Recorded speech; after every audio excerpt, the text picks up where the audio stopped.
भोर विधानसभा मतदारसंघात येणाऱ्या भोर, राजगड आणि मुळशी या तीनही पंचायत समितींवर आता राष्ट्रवादीचा झेंडा फडकलेला आहे। आज या सभापती आणि उपसभापतीची निवड झाली आणि या तीनही पंचायत समितीवर राष्ट्रवादीचे सभापती आणि उपसभापती बसलेले आहेत, निवड झालेली आहे त्यांची। खरं तर या सर्व निवडणुका ज्या आहेत त्या भोरचे राष्ट्रवादीचे आमदार शंकर मांडेकर यांच्या नेतृत्वात लढवली गेलेली होती आणि आता त्यांच्या नेतृत्वात या तीनही पंचायत समितीवर राष्ट्रवादीचा झेंडा फडकलेला आहे। आपल्यासोबत या संदर्भात बोलण्यासाठी शंकरभाऊ मांडेकर आहेत। भाऊ, तुमच्या नेतृत्वात निवडणूक लढवली गेली होती। सुरुवातीला तुम्ही थोपटेंचा बालेकिल्ला समजल्या जाणाऱ्या भोर विधानसभा मतदारसंघात तुम्ही निवडून आला आणि त्यानंतर आता तीनही पंचायत समितीवर तुम्ही आता राष्ट्रवादीचा झेंडा फडकवला, काय भावना येतात?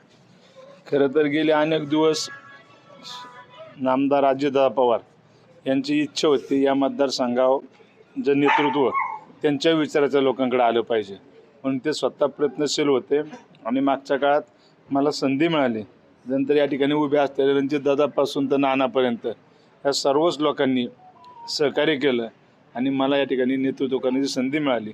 त्यानंतर आम्ही सर्वांनी एकत्र येऊन ठरवलं भोर नगर परिषदमध्ये पण शिरकाव करायचा आणि पंचायत समिती जिल्हा परिषद तर घ्यायची आणि खऱ्या अर्थानं आम्हाला भोर नगर परिषदेमध्ये रामचंद्र नाना आवारे यांच्या रूपाने यश आलं आणि नंतर आम्ही जिल्हा परिषद पंचायत समितीमध्ये या ठिकाणी आमची होतीच पूर्वी, फक्त राजगड या ठिकाणी आमची नव्हती।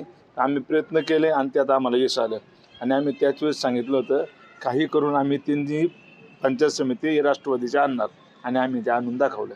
पण निवडणुकीच्या वेळेस दावे प्रतिदावे होत होते। संग्राम थोपटे म्हणत होते मी भाजपचा झेंडा फडकवणार, तुम्ही म्हणला होता त्या राष्ट्रवादीचा झेंडा फडकवणार, पण अखेर आता तुम्ही विजय मिळवलाय।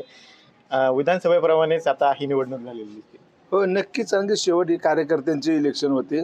जिल्हा परिषद पंचायत समिती हे संघटनावर चालते, त्या ठिकाणी पक्षाची संघटना कशा पद्धतीने काम करते त्याच्यावर यश अपयश अवलंबून असतं। आम्ही सर्वांनी एकत्रितरित्या काम केलं आणि म्हणून आमच्या या ठिकाणी तिन्ही तालुक्यामध्ये पंचायत समितीवर सत्ता आलेली आहे। दादा, जिल्हा परिषदेच्या निवडणुकीत जे कामथडी बोंगवली गटातून निवडून आलेले आहेत विक्रमदादा कुटवट, त्यांनी अशी मागणी केली सुनेत्रा पवार यांच्याकडे अर्ज केला की मला हे मिळालं, अध्यक्षपद मिळालं जिल्हा परिषदेचं, कारण गेले 44 वर्ष बोर तालुक्याला अध्यक्षपदच मिळालं नाही।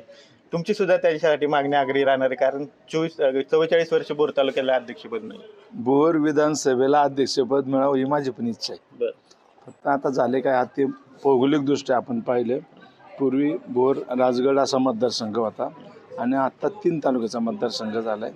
त्यामुळे अनेक आमचे लोक निवडून आले इच्छुक अनेक जण आहेत। मग आमचे शांतारामदादांनी पण इच्छुक आहे, विक्रमदादा इच्छुक आहे, अमोल नलावडेंनी पण इच्छुक म्हणून अर्ज दिलेला आहे। शेवट सुनेत्रा वहिनी या पक्षाचे सर्व आहेत आणि त्यांना सर्व अधिकार आम्ही सर्व आमदार मंडळींनी वहिनींक दिलेले आहेत। त्यामुळे वहिनी जो निर्णय घेतील तो आम्हाला मान्य असेल।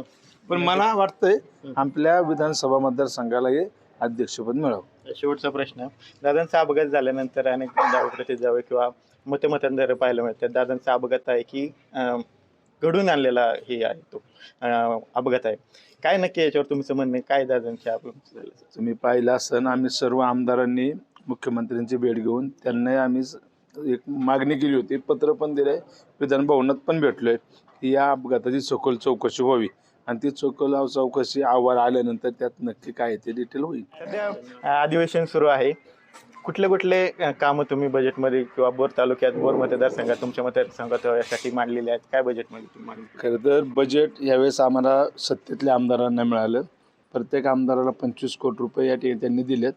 परंतु मी नेहमीच सांगत होतो आणि सांगत आलोय, अजितदादांनी झुकतं दिलं आपल्या मतदारसंघाला, आता सुनेत्रा वहिनींनी दिलं, बाकी आमदारांना 25 कोटी रुपयाची कामं मिळाली, आपल्याला 43 कोटी रुपयाची कामं मिळाली।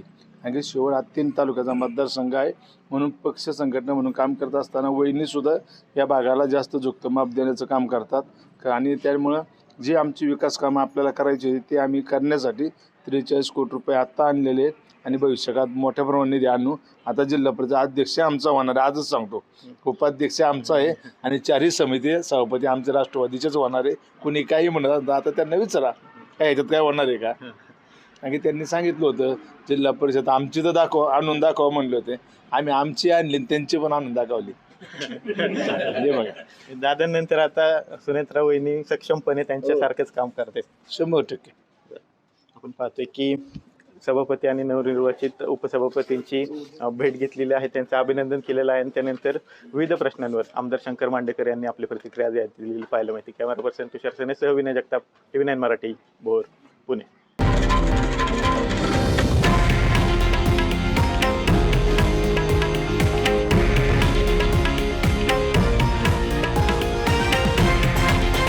हे आहे देशातील नंबर 1 न्यूज नेटवर्क आणि आपण पाहत आहात TV9 मराठी, एकमेव.